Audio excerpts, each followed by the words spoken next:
What's going on, everybody? It's your boy, the man, the myth, the legend, RizGod, bringing you guys the 4th episode of the RizPod. Oh my God, you must be wondering, how are we still running? Just kidding. It's been great. Had 3 great episodes. I'm ready to have a 4th. And before we really get into the guests for today's episodes, we got to do what we're talking about. We're going to be talking about the NFL Divisional playoff round. We had a crazy week of wildcard football. And why not talk about the divisional round? So before we get into that, let's introduce our guests. First, we're going to bring a depressed Chargers fan. In other words, Gabby. Gabby, what's going on? Not much. I'm very excited to be here and talk about my favorite thing. Which is football. There you go. And coming in second, all the way out west, is my buddy Mitchell. Mitchell, how are you doing? I'm doing good. You know, kind of like Brandon Staley in the Chargers front office. I'm just happy to be here. It's so true. Well, kind of just like, I guess not like the Chargers fan base. I'm happy to both have you guys here. Talk some football, talk about what happened last week, and then maybe predict what matchups are going to move on to the next week. So yeah, before we really get started, do you guys kind of want to make any comments in regards to what was exciting in the wild card weekend, what kind of had you wowed, or just anything before we really break down every game? Well, I don't know if you saw that I got alert on my Apple Watch that my heart rate was over whatever it was supposed to be. So yeah, I mean, the Chargers game was very stressful towards the end, second half. So yeah.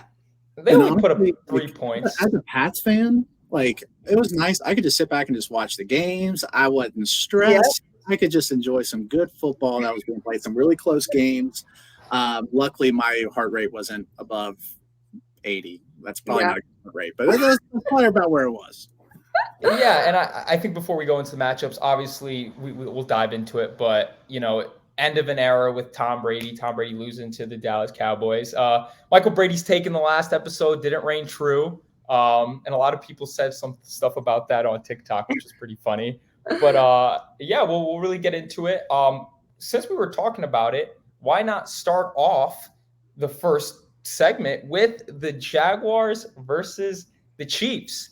And obviously the Chiefs being the 1 seed getting the bye, and the Jags coming from behind with, obviously it's not as good as the 28-3 Super Bowl, but I think it's the second best comeback in playoff history. We'll start with the Jags and Chiefs. Gabby, I'm going to kind of let you take the role on this. Obviously, we saw the Jags come back down, I think 27-0 to beat the Los Angeles Chargers. So kind of what's your take on this Jags team? Do you think it was more impressive that they came back, that the Chargers choked? Like, what's your play on this? Yeah, so obviously being a Chargers fan, like, I know how the coaching goes, and I know that our offensive unit is very talented. We have so much talent on our offense. Obviously, Mike being out, Brandon Staley's lovely decision in the Broncos game, but I think not having Mike hurt us a lot. I also think that Joe Lombardi sucks at coaching and, like, can't run an offense. Like, just watching Justin play and then seeing how the game unfolded is, like, the most frustrating and sad thing, just because Justin is just as talented as the Joe Burrows and, you know, the Josh. It's just what it is. Like, the coaching is what was frustrating. And it was frustrating, too, because our defense played great. I mean, Asante had 3 interceptions in the first half. Like, I don't know. Yeah, I was going to say, I think I touched upon that. I mentioned this on my predictions video last week with Brady and Spence. Like, I had the Jags winning just because I trusted Doug Peterson as a coach. Absolutely. And I just think Staley I'm like so shocked how he shit the bed so much. Because, like, you're right. The defense was the reason that the Chargers were up. I think and Staley's a defensive-minded coach, right? So, like, they got 3 picks. They got the ball in the red zone, and it was just score after score after score, and they still find a way to blow it. I think Trevor Lawrence didn't play well. I mean, he had 4 picks himself, And it really just came down to decision making, play calling. And I did mention that I thought this was a legacy game for Justin Herbert. I think he needed to show up. And I don't really think it's his fault. He didn't turn the ball over. He didn't make any bad reads. I just really think, a young player is going to rely on his coaching staff. And I think that Staley let him down. And I think Trevor Lawrence under being Doug Peterson, Travis Etienne honestly had a really big game in the run game. I felt like Eckler, I don't know if he shit the bed or just the run blocks weren't there, but Eckler didn't really show up in the second half, which I think just kind of all just came together with the Jags coming back. But I think that's the biggest issue here, and I'm glad that, like just a moment ago, you brought up the play calling. The Chargers ran 34 plays in the second half, and they had 7 run plays. They're up 27-7. They ran the ball 7 times is all. And, like Eckler wasn't, he wasn't getting first down after first down. He wasn't busting runs 10 yards or anything like that. But I feel like Eckler's also a guy that needs volume in order to really kind of get in his flow. And first off, when you're wanting to kill the clock and you have a huge lead and you're not giving Austin Eckler the ball, who is one of the top running backs in the league. Yeah. And like Justin Herbert's great. Absolutely. But like every incompletion is just a huge plus for the Jaguars. It gives them so much more time left on the clock. And literally the Jags needed every single second of that game. So the play calling, and I don't know if that's Staley, I don't know if that's Lombardi, I don't know who it is, but that was like the biggest mishap of the game is, when you're up that big, the clock is your best friend as long as it's ticking, but it's your biggest enemy if it's not, and they didn't do what they needed to do to keep it ticking. Yeah, and to touch upon that, it's crazy to think because looking at the box score, Travis Etienne himself had 20 rushing attempts, and you look at that whole Chargers back line, and they only had 23 combined as a team. Yeah. So I don't know why they were just telling Herbert to throw. I mean, Herbert threw the ball 43 times when you're up 27-7. Yeah. The defense showed up. Obviously, could have the defense gotten some stops in the second half? Sure, but at the end of the day, you put up 3 points as an offense. In the NFL, it's really hard to win that way. And it's hard, too, because, Justin was throwing to our second and third string wide receivers. He wasn't throwing to Mike Williams. It would have been a different situation if he was out there healthy. And Keenan, I mean, say what you want. He has not been playing well this season. And those are our 2 main wide receivers. So, which Mike Williams is not on the field because Staley chose to keep the starters in the entire game when the game was pointless. Who cares if you want to lose that game? You keep a guy out there who has injury proneness. I mean, when's the last time Mike Williams played 8 games consecutive? If a guy has some predisposition injuries, and it's a game that don't matter, don't even risk it. I just don't understand. I kind of made a joke when I came in. I have no idea how Staley still has a job. He's got to be counting his lucky stars because I don't get it. I don't understand how. I think Rizzo, I think I told you, and I think I might have told you, Gabe. By Monday he was gone. Was my guess. Yep. He's still in the job later in the week, and I'm just baffled. But he's blackmailed that front office for sure. I also agree. It just, to me, it's wild because at the end of the day, the reason why the Chargers had such a big lead was because of their defense. Even offensively, they just really didn't have it that game. And like I said, him being a defensive-minded coach, sure, they played well defensively, but to blow that lead, to honestly have such a underwhelming season, like Gabby, you mentioned it earlier, from top to bottom, their roster is so stacked. There should be Super Bowl favorites, but obviously it is what it is. But that's not to discredit the Jags. I mean, the Jags are the hottest team in football. They are now 8-2, going against a Kansas City Chief powerhouse of a team. How do we like our chances with the Jags versus the Chiefs? I would love nothing more than for them to beat the Chiefs, but I don't know. Andy Reid is literally probably the best coach in the NFL. Next to Kyle Shanahan, in my opinion. But I don't know. Oh, yeah, whatever. I'm just messing. But yeah, I don't know about this one. I think Mitch, what about you? Yeah. Mahomes is 4-0 in his opening playoff game since he's become a starter. Mm-hmm. They do not lose these sorts of games. They just don't. the Jaguars are 30th against the pass, which the Chiefs' running game is fine. Pacheco's really come on really well. But, like, Mahomes will be able to do whatever he wants against this Jaguar defense. Like, literally anything. He could throw for 500 yards if he wants to, and I wouldn't be shocked. So I know Brady last week very much thought, like, the Cowboys had no chance. I think the Jags have less of a chance than Brady thought the Cowboys did. Like, I think the Jags have literally as close to 0% chance of winning this game as you can get. And what I will say to make a counterpoint is, because I'm going to come on my podcast and tell the people that are listening who are Jaguars fans that there is a chance, and this is the reason why. Our one friend that's the Jaguars fan. Yes, and this is to the two Jaguar fans out there.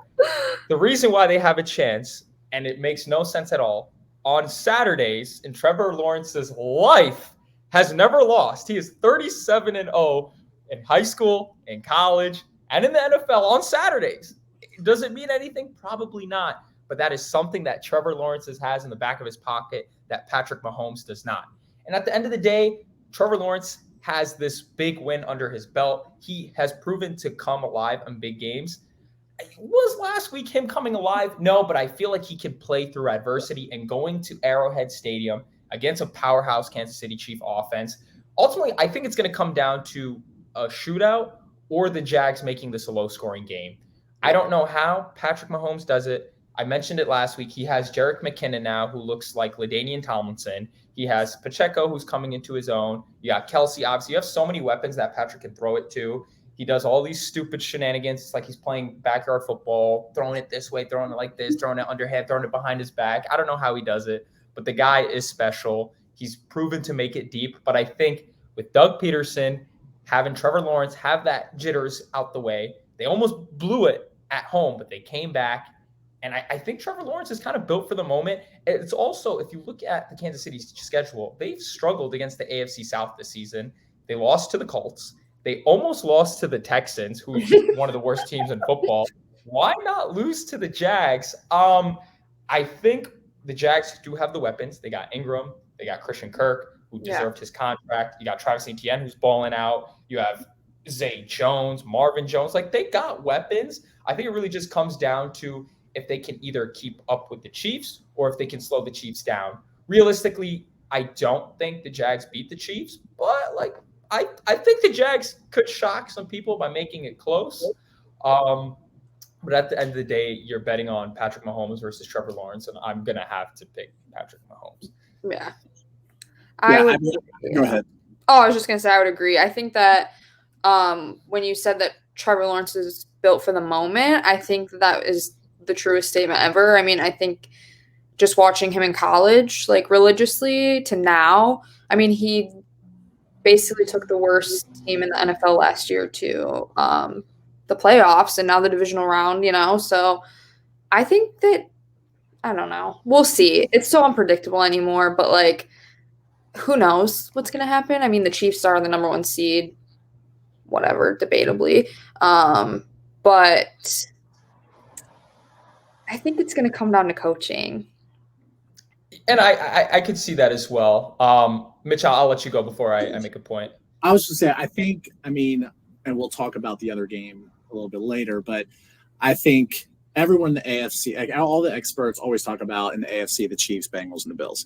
And so I think the only way that I feel like this could be close is if the Chiefs are looking ahead to playing the Bengals or the Bills next week and the Jags kind of sneak up on them. However, like I said, like Mahomes 4-0 in the first round, like they don't let people sneak up on them. And I don't think they will this time either. I think maybe it'll be close for like a half, you know, I think because like Jackson, like you said, they have good weapons. They can score the ball. I think they would have to score like 35, 38 points in order to win this game. And I don't know if they can do that.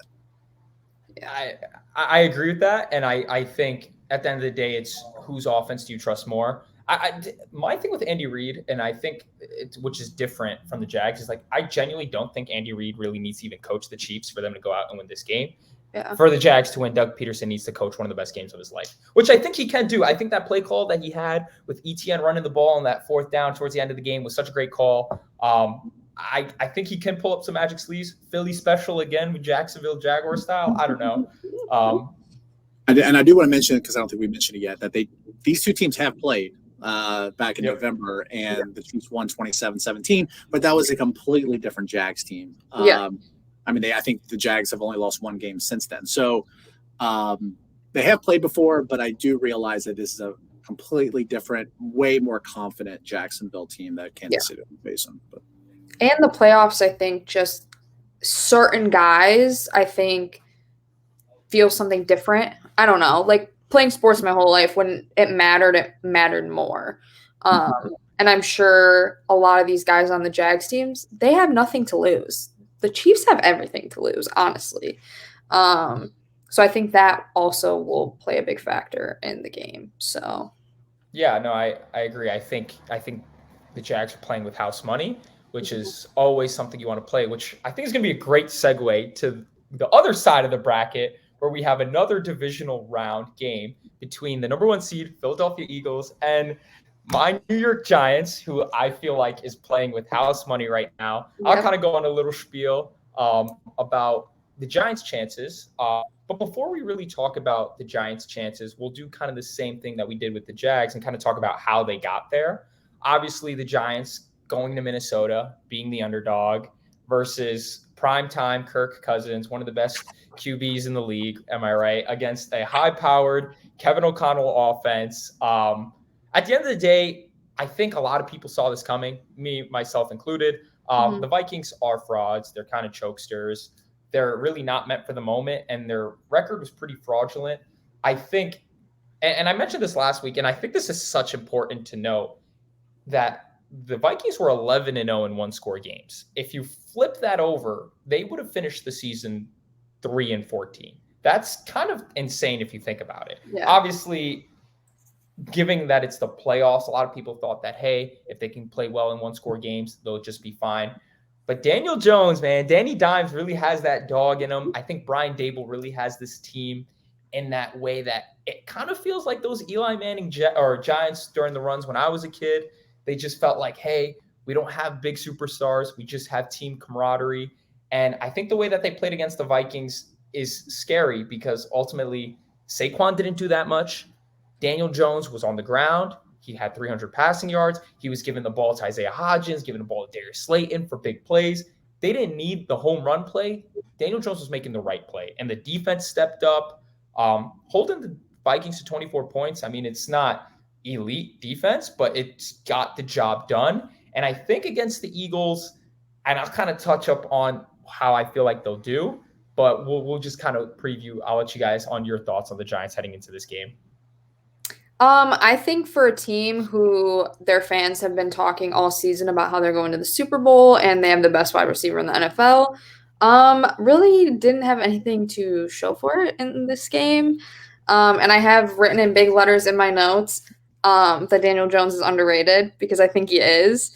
I mean, he's putting up the same numbers as Justin, like he is. And it's just like he doesn't have the eyes on him like the young QBs do right now. Kirk Cousins is literally like, it sucks, honestly. I'm sorry, I'll say it. Like, this whole season, everything he's been doing, all the hype he's been getting, like, the Lions beat them. They should have beat him twice, but they beat him once. And they, like, I don't know. I just want to apologize to all Minnesota fans right now because I know that y'all thought y'all had a great season, but like literally your team was garbage. And like, I mean, when I look at like the advanced stats that are out there, like the Vikings, I literally have it written down here that there's like this estimated wins formula that takes into effect like first quarter points, like second half stop, like all this stuff. Their estimated wins for the season was 6.3. That's how many wins based on their like all this information, how many they should have won. And they won 13. So like, kudos to you. You went 13-4. Great job. But the team was garbage. And because of that, I don't know how much I can like Rizzo, you and I have talked about this so many times because you're a Giants fan. And all season I'm like, the Giants just are not that good. And I still kind of believe that. Now I will say that we as a sports community need to apologize to Daniel Jones because we have given him so much crap over the past few years. Like, he's garbage. The Giants need to draft a quarterback. I do think the Giants will be okay with him as their quarterback. Like, I think he is good, especially when he's able to run the ball, because he was looking great. But the one difference, though, and Rizzo, you stated this because you were like, they feel like the old Giants teams, blah, blah, blah, that win the Super Bowl. Those Giants teams, the biggest difference is that they had a defense, and this Giants team really doesn't. They're 29th defense in DVOA this season, and they're last against the run, which having the Eagles come in, or going to the Eagles, who are the first in rushing, that is going to be very problematic for them, I think. And I think that I'm glad that you bring that up, because I agree. I think the Giants don't have that elite defense that they had growing up, but I think they have key players. You got Dexter Lawrence, who's coming into his own. He destroyed in that Minnesota Vikings game. You got Kayvon Thibodeau, rookie, obviously, but he's applying that pressure. I think what the Giants Thibodeau has looked fantastic here recently. He's come on.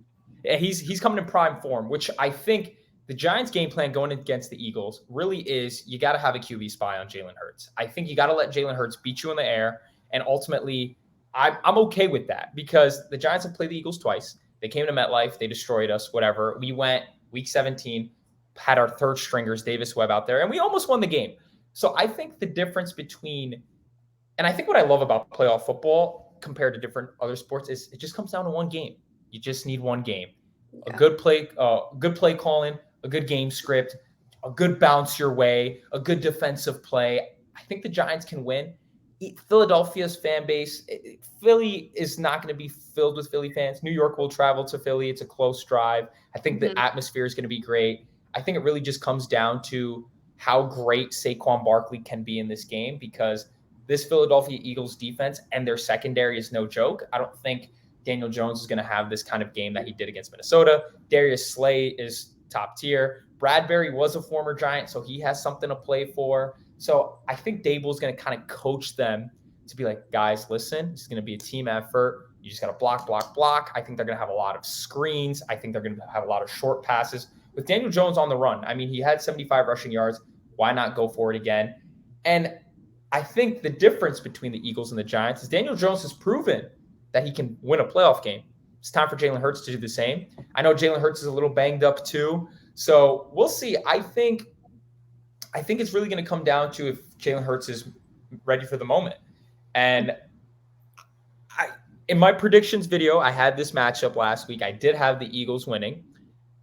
But as a Giants fan, a little bias in there, I think they can win a slugfest of a game. I think the game would be 23-20 if the Giants won. And I can see it happening. I can see it. Saquon rushes for 100.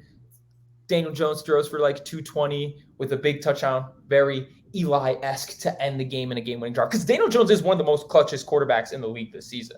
So I think that's another thing to note.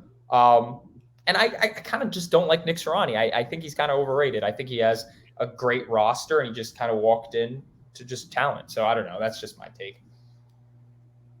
Yeah, but I feel like, as far as like walking into talent, the Eagles roster is definitely good, but no one, I think, expected them to be like the 1 seed. I think he's really gotten a lot out of his players. And you kind of mentioned this, but I think one of the biggest factors in this game is Jalen Hurts' health. I think if Jalen Hurts is 90% or better, I think the Eagles cruise in this one. They ran for over 250 yards against them the first time they played, and I think they'll be able to have their way kind of with that rush defense again. But if Hurts is still banged up, that's when I could see the Giants maybe having a chance to pull off the upset here. And that's the thing, too, about Jalen Hurts is we haven't really seen him in pressure situations, like maybe in college, but he might be a Kirk. We don't know. He might crumble under pressure, with all this hype on him. And honestly, all season I was the biggest Jalen Hurts stan because I do not want Patrick Mahomes to win MVP. I would rather Jalen Hurts win it, of course. But it's gonna come down to this, I feel like. I mean, he didn't play the last 2 games or 3. And I know a lot of talk in sports media and they were saying, well, if the Eagles lose without Jalen Hurts, then like, is Jalen Hurts leading the team? And I don't know if you guys saw Micah Parsons' comment like a few weeks ago. He was on Von Miller's podcast, and Von made a comment about the Eagles, and Micah Parsons said, well, something about like, is it really Jalen Hurts or is it his team? And it kind of has proven to be him. I mean, they've lost without him. But again, the pressure does stuff to people. Like, and I think if you look at Jalen Hurts' whole career, I think he's kind of folded under pressure. I remember the national championship game when he was back in Alabama. Yeah. Nick Saban took him out at halftime to put Tua. Tua came back and they ended up winning that game. So I want to see Jalen Hurts see if this MVP season translates to the playoffs, because playoff football is different, especially in Philly. Like, if he plays bad, the Philly fans he will hear it from Philly fans. And he's young. He's 23, right? Yeah, he's got a lot to prove, even though I think he deserves the MVP. But obviously, with the injury in the last few games, I think Patrick Mahomes is going to overtake him. Yeah. But at the end of the day, it's a divisional game.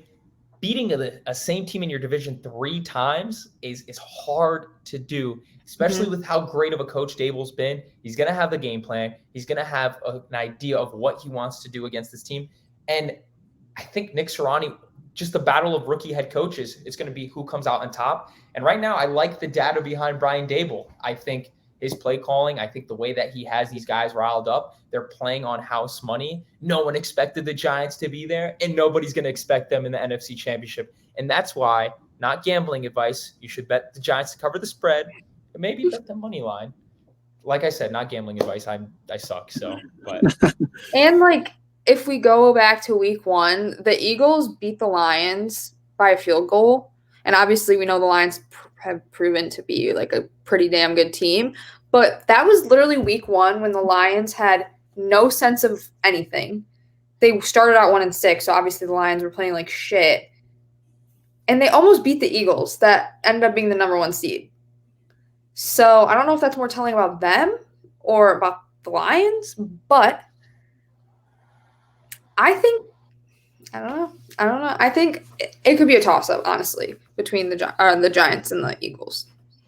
I'm just gonna say, I last game I gave the Jags close to 0%.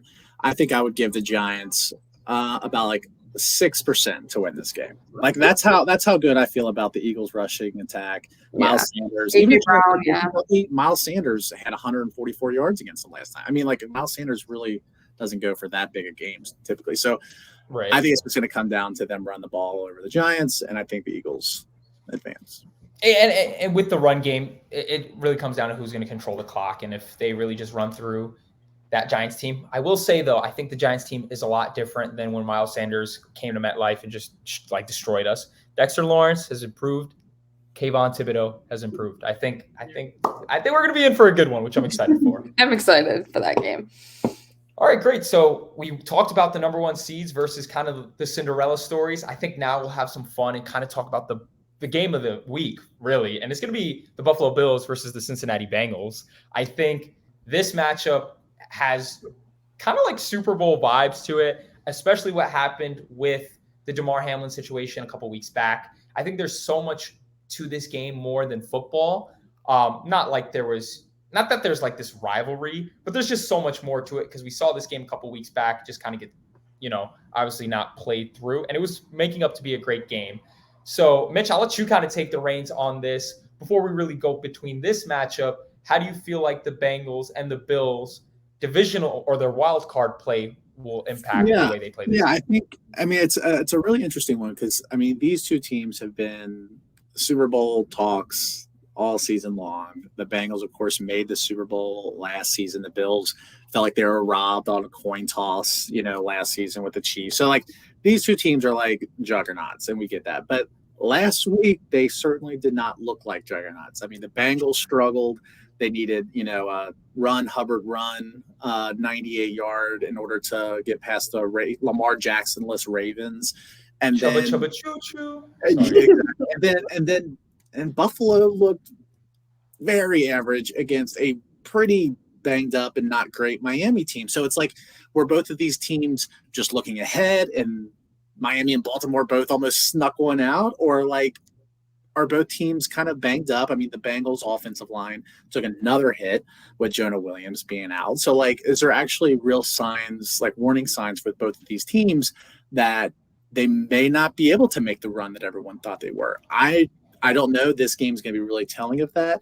I expect a really great game because, yeah, like you kind of mentioned like a little bit of a rivalry. I don't know if it's like a rivalry. It's just like this like camaraderie bond that is going to pair these two teams together forever. You know, like the things that they had to deal with the Damar Hamlin situation. It's like, it's almost really weird that now they have to like go play each other again. I'm glad it's like not in Cincinnati, so it's not like a direct replay because that would be really weird. Yeah. But I expect it to be like a really fun game. Like this, like you said, this is the game of the weekend for me as well. I think we're gonna see, Josh Allen and Joe Burrow hopefully at their best. We'll see. Yeah. And I think with the two of them, it sounds like a broken record, but they both have so much pressure on them. I think they both have such high expectations for themselves, let alone the team. I mean, you see the emotional Stephon Diggs, and he plays with his heart on his sleeve, and he has been Josh Allen's right-hand man the whole season, and I think Stephon probably wants it more for Josh than he even wants it for himself. And then you have like the Joe and Jamari like bond. So I think they both just have so much added pressure on themselves. They're friends. They went through something traumatic a few weeks ago. Like, I wish so bad that this was the AFC Championship just because I think it would make it even sweeter to watch. But I think both of them know it's between them to play Patrick Mahomes and hopefully get ahead of that and make the Super Bowl. I mean, we watched Joe Burrow do it last year, so I personally, as much as I love the Bills and I love Josh Allen to death so much, I love their whole team. I almost want the Bengals to win because I think they have a better chance of beating the Chiefs. I mean, last year the Chiefs had Tyreek Hill and they don't have him this year. I mean, I know obviously it's proven to not make that big of a difference. But yeah, this game is going to be tough because I love them both a lot. As a Joe Burrow stan myself, I'm really excited for this game. Like Mitch, you were kind of pointing it on, like the division or the wild card rather. It was kind of tough because both teams played really bad. Like the fact that Skylar Thompson almost led a comeback against the Buffalo Bills, my jaw was on the ground. Skylar Thompson, was he making the big plays? No, but Coach McDaniels has proven to me that he belongs in this league. He's playing with house money. He somehow has led this team in Miami without Tua, just with a guy that honestly shouldn't even be an NFL starting quarterback. No shade to Skylar Thompson. He makes more money than I do. But like, I just don't think he really deserves to be out there. And the fact that he led this team to come back, I mean, the Bills were up 17-0. They had the game on lock, and they almost blew it. And I think that comes down to Josh Allen a little bit. I think the difference between Josh Allen and Joe Burrow is Joe Burrow can protect the football. He doesn't really throw that many interceptions. He doesn't fumble a lot. Josh Allen is out there wanting to make the big play. He's got the arm power. He can throw to Diggs deep. He can throw to Gabe Davis. He's got the targets. I'm just worried that he's going to turn the ball over. He's done that a lot this season. And come playoff time, you turn the ball over in a crucial moment, your season's over. And then I kind of look at the Bengals and another divisional game against the Ravens. I think I even mentioned this on the pod last week. I think the Ravens were kind of slept on because they have an elite defense. They've seen the Bengals twice. Like, they're not going to go out there and just get shitted on. Obviously, you don't have Lamar Jackson, and I think Lamar sat out just for selfish reasons. I don't think he wants to come back to Baltimore and jeopardize getting injured for a contract, which is fair. Go do your thing, Lamar. But the Ravens are a good team. Obviously, they have literally zero weapons. So it really just came down to a grudge match. And if it wasn't for Hubbard getting that fumble, the Bengals might have not even made it here. But last week, this week. At the end of the day, you got two powerhouse offenses. The Bills have a better defense than the Bengals. But at the end of the day, I don't think defense is going to be a priority in this game at all. I think it's going to be a shootout. And when I look at the offensive weapons that the Bengals have, it's hard for me not to kind of side with them. You got Jamar Chase, who's a top 3 wide receiver in football. You got T. Higgins, who is up there as well. You got Joe Mixon, an elite running back. You got Tyler Boyd, who's still good. Hayden Hurst is coming into its own. You have a lot of threats. Obviously, Dawson Knox has scored like a touchdown in 5 straight games. Devin Singletary's okay. James Cook is okay. And then obviously you got Diggs, Gabe Davis. Cole Beasley scored a touchdown last week. Like they have guys to make plays, but ultimately it comes down to not only coaching, which I do think the Bills have a better coach in Sean McDermott, but I think Joe Burrow is prone to turning the ball over. And in an offensive game, you turn the ball over. I think the Bengals are going to put points up. But another thing that I like, and obviously I mentioned this last week, I think Joe Burrow is meant for the big games. Dude is just does not fold under pressure. He's 4-1 in the playoffs in his career, and that one loss was in the Super Bowl. Mm-hmm. He came out as an underdog last year and just ran through the AFC. Honestly, should have won the Super Bowl, but kind of misplays there kind of led to some choking for them to lose. And even this year, obviously, the Ravens game was kind of iffy. He didn't really show out. I think he only had like 210 yards around there. But at the end of the day, he didn't turn over the football. And with a game where he gets to show his talents, I think he's going to really come out on top. I think the game is probably going to be like a 34-30, 34-28. Like I think the Bengals, I don't want to say they win comfortably because they are going to be in Buffalo. It is going to be cold. But the one thing about Joe Burrow is he's meant for these big moments. And I really think he's going to handle his business out there in Buffalo. And the Bengals are going to win this game. Yeah, I think so too. I think the only thing that could potentially help the Bills is what they would be playing for. And obviously, like, when stuff happens that, like, obviously it's never happened before. So, like, people get injuries all the time, but how often does somebody literally die on the field in front of you, like one of your teammates? So I think in their hearts, I think they will potentially be playing even harder just for that, to know like what the season would mean. And like, I don't know, Josh Allen, like, I feel like if he doesn't win a Super Bowl soon, he might start getting a little bit more like wrath and heat. Like Justin already gets hate and he's been in the NFL for 3 years or three. This is his 3rd season for not winning a Super Bowl, you know, like, I think if Josh Allen doesn't soon, then he might be in trouble, just from like the sports media people. and I actually want to touch upon that because I think that's very true. I think Josh Allen, I don't want to call him overrated by any means, but he's definitely like overappreciated. I think like a lot of people think he's like a top 2 quarterback in the league. I think Joe Burrow's already there, but like he's in that conversation. People were thinking he was going to win MVP this year, like he should have won it last year. Like all this talent that Josh Allen has, he can run, he can throw, he's got a good squad around him. He took a heartbreaking loss last season. I think you're 100% right, Gabby. Like if he doesn't win this season or at least make the Super Bowl, people are going to be like, Josh Allen might not be the guy. And obviously that's wild to say, but I think he almost has like that LeBron trajectory. Like LeBron for basketball kind of came in the league. Everyone's like, oh, he's going to be the greatest ever. Wow, he hasn't won a ring 5 years into his career. And Josh Allen, I think, is on his 5th year. So it's like, what's kind of going on? So I think with the DeMar Hamlin situation, there's so much more the Bills have to play for. And I think that's going to come into play, obviously, with it being the Bengals. I worry that there's too much pressure on them. I worry that they're not going to live to expectations because they're the favorites here. And the Bengals are kind of underdogs. And I think Joe Burrow plays well when he's the underdog. Yeah.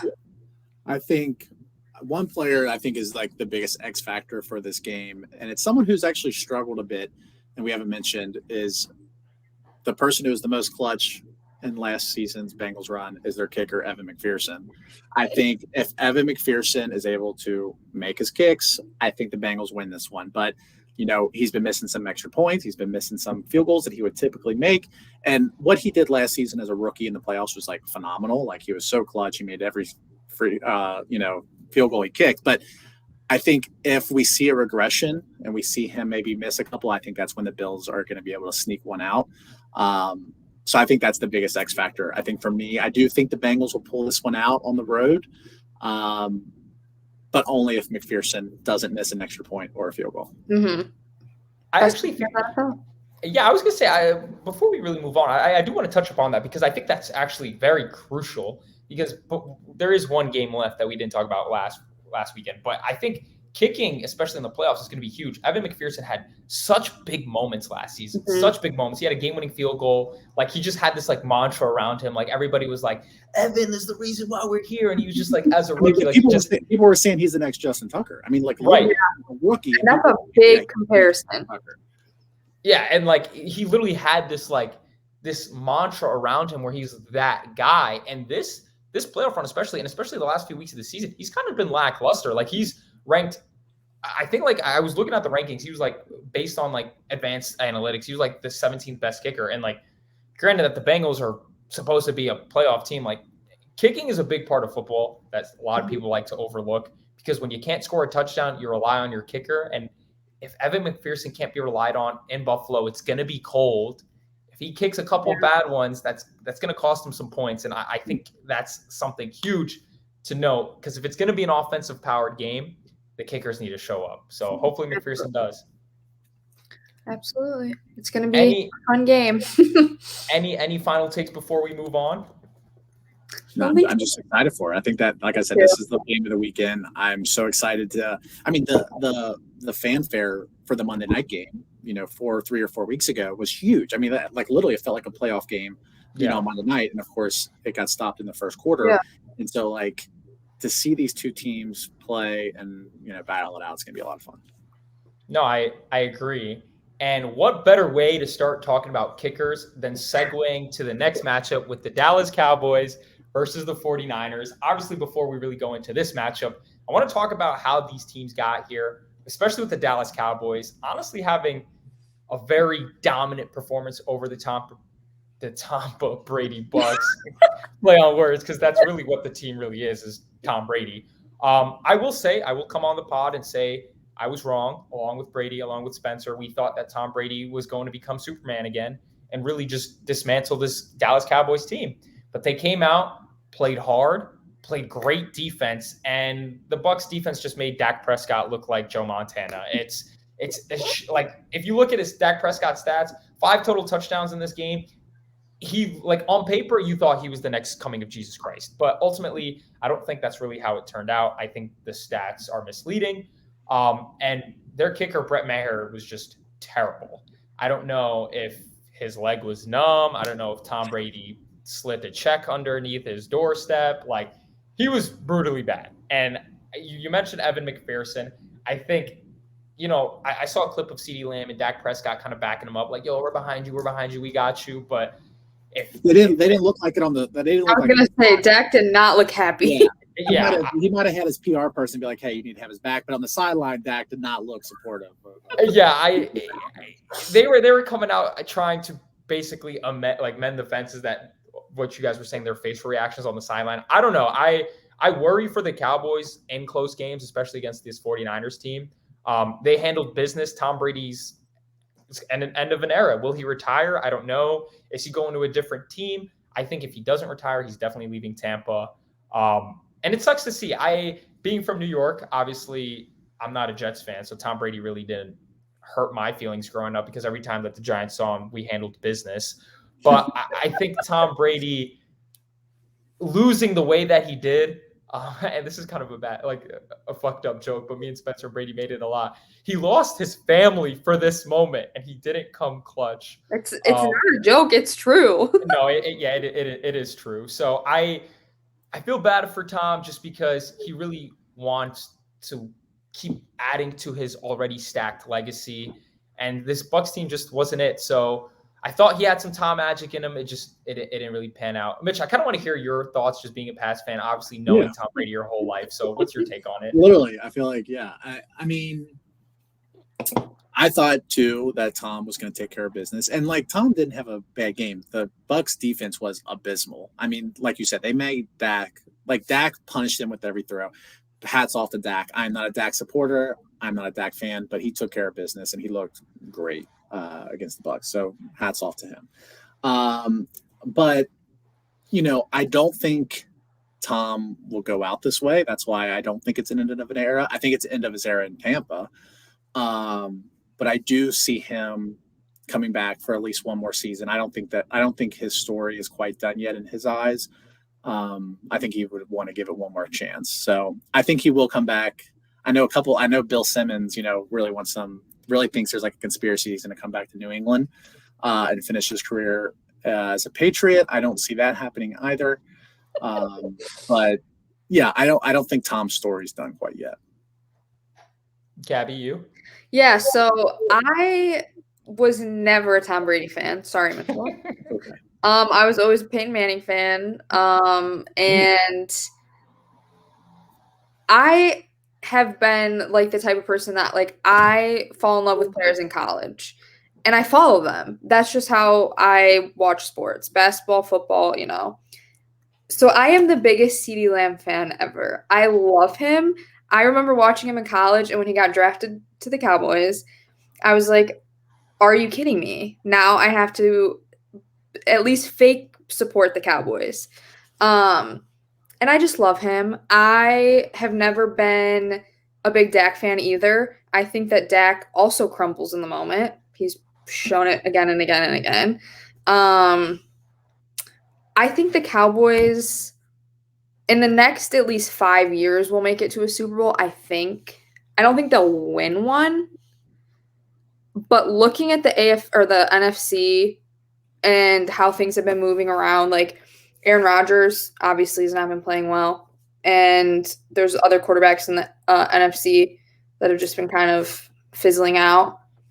Dak's young too. He's like 30. I don't know. Well, who's not old and who's not fizzling out and is young? Brock freaking Purdy. That's who. Mr. Relevant himself. Yeah. He's going to demolish the Cowboys this week. I am backing up my boy Brady from last week. The 49ers are definitely taking care of this. I'm sorry, I know I'm jumping ahead. But no, you're good. Brock Purdy is I don't know what it is. I don't know if it's like a Brady situation where he's drafted late. He becomes a superstar, but I'm a Purdy believer. I don't know why, but I am. So I said earlier. Oh, go ahead, Rizzo. No, I'll let you go. I was just going to say, I said earlier that Andy Reid is the best coach in the NFL. I think the 49ers are the best coached team in the NFL. I think every coach that talks, they say they want someone from the Shanahan tree. They want someone from this. Like, that speaks for itself. Like, he took the last drafted player and literally has turned him into a superstar. Okay, not a superstar, but a star for now. Like, how? I guarantee there's no other coach in the NFL that could do that right now. I will agree. I think Brock Purdy's success is kind of stemmed from Kyle Shanahan. I had the 49ers making the Super Bowl. I'm all in on the Brock Purdy train. I think what brings success to football teams is kind of their defense, is their defense, and kind of like the vibes surrounding the team, which is why I think the Giants can beat the Eagles. I think the 49ers, they're just built on hope. Like, they're just built on so much like loss, right? You have Trey Lance, supposed to be your future, gets injured. All right, we got Jimmy G. He's brought us to the Super Bowl. Boom, breaks his leg. Oh, fuck. Now we got some guy named Mr. Irrelevant. Comes out balling, beats Miami, comes out against the GOAT, destroys Tampa, and has gone on a 10-game or an 8-game winning streak since he's been a starter. Come playoff game, obviously Brady last week had the Seahawks winning, whatever. He's like, Brock Purdy's going to fold under the lights. Spencer even mentioned that Brock's probably not ready for the moment. And at the end of the day, I said it last week, and it still reigns true. I don't think Brock Purdy really needs to do anything for this 49ers team to really make a run. Their defense is already elite, but Brock Purdy has come out looking like him. He really does have that dog in him. I think the stats lie a little bit, right? Like, if you look at his stats, he had like 330 passing yards. He had 3 touchdowns. Like, he was unbelievable. But when you have Elijah Mitchell, Deebo Samuel, Christian McCaffrey, George Kittle, Brandon Ayuk, you really just need to make the right plays. And then you got Nick Bosa, you got Fred Warner on defense, you got Hufanga. Like, all these guys are really coming out to play.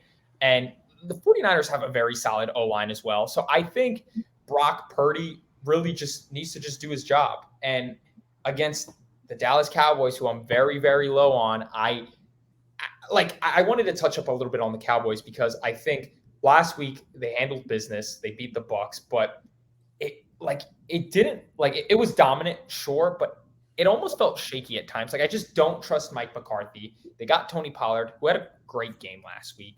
They have Zeke, CeeDee Lamb, who also had a great game. Dalton Schultz really showed up. But like you said, Mitch, I really think it was just the Bucs defense being abysmal. This 49ers defense is not abysmal. No. I will give it to the Seahawks. That first half, they showed out. They played great. But Shanahan must have said something at halftime because this defense came out, didn't let them score at all until garbage time with like 2 minutes left. Like Dak Prescott is going to have to go through a crazy D-line, a crazy secondary. Like I don't really see the Cowboys really standing a chance because their success comes from the run game. They'll run Pollard, they'll run Zeke, they'll go to play action to CD and Dalton Schultz. I think the Niners are just going to have their number. And I think Brock Purdy's going to kind of stunt on them a little bit. I really like, I think like Brock Purdy kind of gives me like Baker Mayfield likable vibes. Like they just kind of got like that like swagger and kind I don't of like Baker Mayfield, but whatever. Yeah, but I think he's got that Baker Mayfield swagger. Just he's a lot more likable. I think he's kind of like Tom Brady. I don't want to make that comparison because obviously Tom Brady's the GOAT, but their original story, like how they became to be, it's very similar. And if Brock Purdy somehow wins a Super Bowl like this, I don't like he's bound to have a great career. So I'll let you guys kind of touch on the 49ers, but like you were saying, Mitch, I think Brock Purdy doesn't even have to be exceptional. He just needs to be Brock Purdy, and that's a pretty solid quarterback in this league. And I really think the Niners are actually going to like stampede on them. I think it's going to be like 34-13, something along those lines. I think, since Brock Purdy has taken the helm here, like we've seen such an uptick in George Kittle. I mean, George Kittle has looked fantastic. And if you play fantasy football, the first half of the season, he did not. And so I think that is attributed to Brock Purdy. And I mean, Kittle as well. But I feel like, you said, you just have to make the right plays. How many times do we watch these games and the quarterbacks don't make the right plays and they don't make the right throws and they throw it 10 yards over someone's head? But Purdy doesn't do that. And it's I don't get it. I don't understand it. I don't know how, if he really had all these tools. I don't know how NFL scouts missed it and he went, the last pick. I don't get it, but I was kind of along the same lines as, Brady maybe last week or Spencer of like, I need to see it in the playoffs. I need to see him under the big lights in a big game to really believe it. And I mean, he proved himself to be an actual legit starting quarterback in this league. And Dallas's defense is really tough. And it's going to be, I mean, I think they're the 1 and 2. 49ers are the first defense, DVOA, Cowboys are second. So it's going to be a great game, but I do think this is wild, and I know Dallas fans are probably going to crucify me, but I trust Purdy more than I trust Dak, and that's kind of what it comes down to. I would agree. And I agree too, which is so wild to think that Dak's been in the league longer, but I correct me if I'm wrong. Dak has one playoff win in his career. Was it last week? Mm-hmm. And Brock Purdy's 1-0. I just think, and I just don't like McCarthy as a coach. I think he's a horrible in-game manager. I think when the going gets tough, he sucks. Kyle Shanahan, like you alluded to, Gabby, is a great coach. He knows how to work with house money. And Mitch, you mentioned it. Everybody has gotten an uptick in volume. George Kittle, Christian McCaffrey is not only running the ball about 15 to 20 times a game, as well as Elijah Mitchell and Deebo Samuel, but they're getting yards after the catch. They're getting positioned in ways where they're going to like maximize their talents. And I was looking at the box score while you guys were talking. Brock Purdy had 4 total touchdowns. He rushed 1 and threw 3. He almost could have had 5 if Brandon Ayuk made that catch at the end of the game. Like Brock Purdy is special. I really do believe this 49ers team is going to make the Super Bowl. But I do want to give Dallas their flowers. Like I said, they proved me wrong. Their defense is elite, right? Micah Parsons, that front 7 can get the job done. Trayvon Diggs, I think, is a little overrated, but he definitely can make a great play to get the momentum shifted on their side. But there's so many clips of him just getting baked by like so many wide receivers. So I don't know. I'm kind of low on him. He did tell Stephen A. Smith on like a live, like, Stephen A. Smith, you're fucking wrong. So I want to see if he uses that as motivation and whatnot. But I think it comes down to the kicker too. Brett Maher for Dallas sucked. Like, and if it's a low-scoring, close game, you can't count for an extra point. Imagine a field goal. Yeah. So I don't think it's going to be that close of a game anyways, but I think Dallas just has a lot going on, and San Francisco's just kind of chilling. Like, they're on a 9-game, 10-game win streak. 11 games. 11 games. That's nuts, especially for football, Yeah. I think something, too, that's been kind of overlooked, or it's being a little overlooked, is the two debatably best defensive players in the league going head-to-head in this game. Yeah. And both of them are pretty alpha male personalities, like I am the best mentality. So I think that also, like, I think Nick talks a little bit less than Micah has been, but I still think that he's also a big talker. So I think that matchup, I mean, obviously, you know what I mean by matchup, but like, it's going to be really interesting to see, like, all the shit that Mike has been talking this season and talking shit about other teams and all this stuff, and then Nick Bosa being Nick Bosa, like,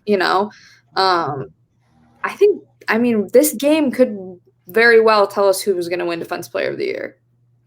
I'm glad you bring that up, because I think you're 100% right, and that totally went over my head. Michael Parsons is all over Twitter. He's all over these podcasts saying, I'm the best defensive. Bosa's out here, 15 sacks on the season. Like, he's letting the numbers talk, and Parsons is letting his mouth talk. And I'm really excited, because I don't think this game is going to dictate who wins regardless, but it's a little like that extra I told you so kind of moment. And I think it favors Micah Parsons and the Cowboys a little more, because I don't know if Nick Bosa cares as much than Micah Parsons maybe, but that's just because Micah Parsons is a little bit more vocal about it. I think Nick Bosa is a tool anyways. That's just my opinion. I kind of don't like him as much, but he's got the swagger. I forgot what game it was, but he was waving the Ohio State flag right in center of midfield or whatnot. So I think it's going to be the Bosa brothers. Yeah. So I think it's going to be a good matchup to watch. Who knows? I think ultimately the Niners have more weapons for Nick Bosa to show up than Parsons, but Michael Parsons just has to chase Brock Purdy. Dak Prescott's got some legs, so we'll see. Yeah, absolutely. I think it'll be an interesting matchup for sure. And like thinking too, like obviously I think we all are picking San Francisco in this matchup, but like if the Cowboys do split by, they beat the Eagles already in a pretty big game. No offense, Rizzo, but they'll probably beat the Giants if they meet them. And, so it's just interesting. It's like there's so many cards in different scenarios. Like the 49ers could have a horrible game. The Cowboys win, end up playing the Eagles or the Giants, winning, and going to the Super Bowl. I mean, obviously, whoever they play in the AFC, they will lose to. But, like, I want to touch on that a little bit, because I think for the first time in a while, and I could be wrong, I feel like the playoffs is pretty wide open, right? Like, I feel like we don't have a solidified lock to make it. Like, there's favorites, right? The 49ers and the Eagles, but the Giants are on a Cinderella story. The Cowboys are a good team. And then in the AFC, we have 3 powerhouses and then a Cinderella story in the Jags, right? Like, it can literally be anybody's game. And I'm really excited to see who makes it to Super Bowl, because last year, obviously the Bengals weren't expected to be there, but a lot of people had the Rams there. So I'm curious, could we have a Cowboys, and the Jags won't make it, but the Cowboys Bengals, or like the Giants Chiefs? Like, there's so many like possibilities that are very plausible. I'm excited to see what happens. But yeah, before we go to, like, I guess our final takes on everything, any things that you guys wanted to touch on before we move on from this game? Well, one thing I'm curious about, because like we kind of brushed past it, we didn't give the GOAT his time, I feel like. But where do you all think Tom? What happens next season? Do you think he stays? And if you do think he, returns back for next season, where do you all think he's going to go? Vegas. No, I'm just kidding. I don't think he's going to Vegas. But Josh McDaniels, his boy out there. I don't know. I think Aaron Rodgers will probably make a bigger push to go there. I don't know about Tom. Honestly, my 2 teams, I think the 49ers, Mitch, I know I texted you about it, and like we were like, oh no, they already have their QB.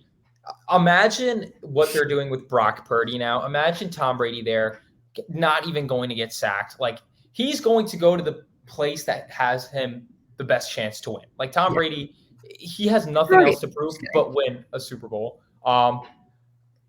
Like, if he didn't play in New England, like, high key, I could see him going to the Jets, a high market team, very good defensively, got Garrett Wilson, got Breece Hall. I just think he respects the fan base a little too much to maybe go to the Jets. That would be a dagger. That would really that would be insane. I don't like, some people think he might go to Miami. I don't see that either. I don't think he wants to be in the same conference or same division as the Pats. So I think it's honestly Vegas or San Francisco. That's my two picks. Yeah, I could see San Fran too. Yeah, I mean, obviously he's a San Fran kid. That was his favorite team growing up. So, like, I could see that. I don't know. I just feel like Purdy is just killing. I don't know. I think if I'm Tom Brady, if I am the GOAT, I don't want to be in the AFC because I think with the Bills, the Chiefs, the Bengals, I don't want to be part of that. So I'd rather stay in the NFC. I think the little wild card team that I would throw out there, just to make the division even more interesting than it already is the Washington. I'm going to call them the Washington football team because I prefer that. But you have a well-respected coach in Ron Rivera. You got Scary Terry, a great wide receiver. You have a fantastic defense led by Chase Young. I don't know. We'll see. That's kind of like my wild card guess is he's going to go to the nation's capital. That would be insane. That would be insane just because could he make that team into – I don't know. I think that's Sam Howell's team, to be honest. So Sam Howell did look pretty good week 18. If he goes to the Commanders, I will genuinely be shocked. But before we get into the GOAT talk, I kind of want to just make this little comment because I know Gabby mentioned being a Peyton Manning fan. I'm wearing the best quarterback to play in the 2000s and Drew Brees, my GOAT. So I just wanted to give a little shout out to Drew.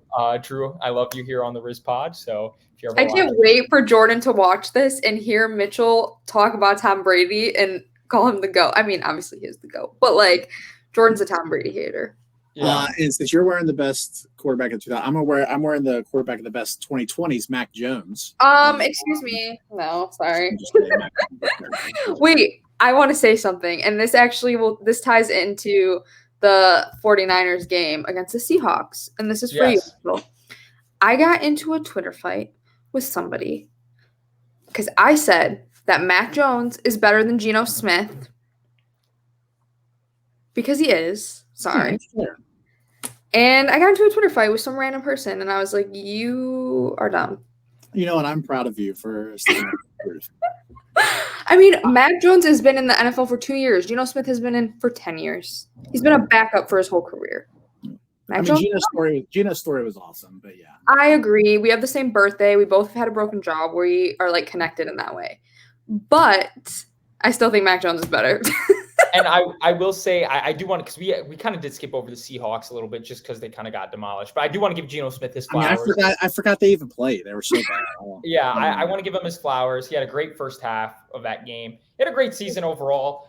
Hopefully he gets a starting job. He wants to get paid. Hopefully he gets paid. He deserved it this season. Like you said, Gabby's been in the NFL 10 years. He not only fucked over the Giants and the Jets, but and the Chargers. I wish him the best for him. And the Chargers. But listen, he played well this season. Hopefully he gets his money. But like you said, Mitchie, they just kind of – Brady was definitely wrong on his take with the Seahawks winning. So, and let's talk about the Seahawks shouldn't have even been there. So – yeah, it should have been the Commanders. The Lions. Yeah. Should have been the brand new Lions. But yeah, no, I think that's pretty much all when it comes to all the games. What final takes, what hot takes do you guys have? Any predictions that you guys want to make to the fans of the RizPod? I have a hot take. All right, go ahead. This might be controversial, and it's not really like, I don't know. The NFL is literally going to kill Tua. I agree. That's he literally needs to medically retire. No, I agree. Like, I'm not trying to be mean. I'm like not like doggy on him. Like, he's a great player, but like, come on. Like, the first concussion that he had this season was scary. The second one was scary. The third and the fourth ones, Like, I literally thought he was dead. I also think that Skylar Thompson is the future of that franchise. So it's probably better that he retires medically before Skylar Thompson takes his job. Oh God. Yeah. Mitch, Yeah, any takes for you? You know, I'm trying to think of a take for this week's game. I think the one thing I can come up with that I think would upset you, Rizzo, is I think the biggest point differential in a game is going to be between the Eagles and the Giants. I think the Eagles are just going to destroy the Giants, and I think that's even more than the Chiefs and the Jags, in my opinion. Okay, that's fair. My hot take is if there's an upset to happen, it's going to be the Jags and the Chiefs. I think Trevor Lawrence is going to go 38-0 on Saturday, even more than the Giants and the Eagles. And the only reason why I say that is because I don't think the Giants upsetting the Eagles is an upset. I think it's very likely to happen. And that's not even bias aside. Like, I genuinely think Brian Dable and the New York Giants are built for the moment to beat the fraudulent Eagles. But I will say, I think genuinely, if there's anybody to match up with Andy Reid, I think Trevor Lawrence and this team can put up a fight. Do I think it's going to happen? Realistically, no, but don't be shocked if the Jags make an AFC Championship game. Oh, I will be ecstatic because that means the Bengals are going to the Super Bowl. To see, like, I hope, even though, like, I love me a good upset, I hope the Jags don't, because I want Chiefs versus Bills or Chiefs versus Bengals next week. I think that would be more fun. So yeah, great games. Yeah. You're telling me you don't want a college championship rematch between Burrow and Trevor Lawrence? That would be nuts. But, yeah. Maybe in 2028, but not right now. Fair enough. But yeah, that's pretty good. Much going to wrap it up. I want to thank you guys so much for honestly making this pretty short, sweet, and really fun. I had a great time. Thank you guys for coming on. Obviously, it's the RizPod. It's your boy, the man, the myth, the legend, RizGod. Mitchell, Gabby, thank you guys for coming on, and we'll see you guys next time. Yeah. Thank you. Bye, guys.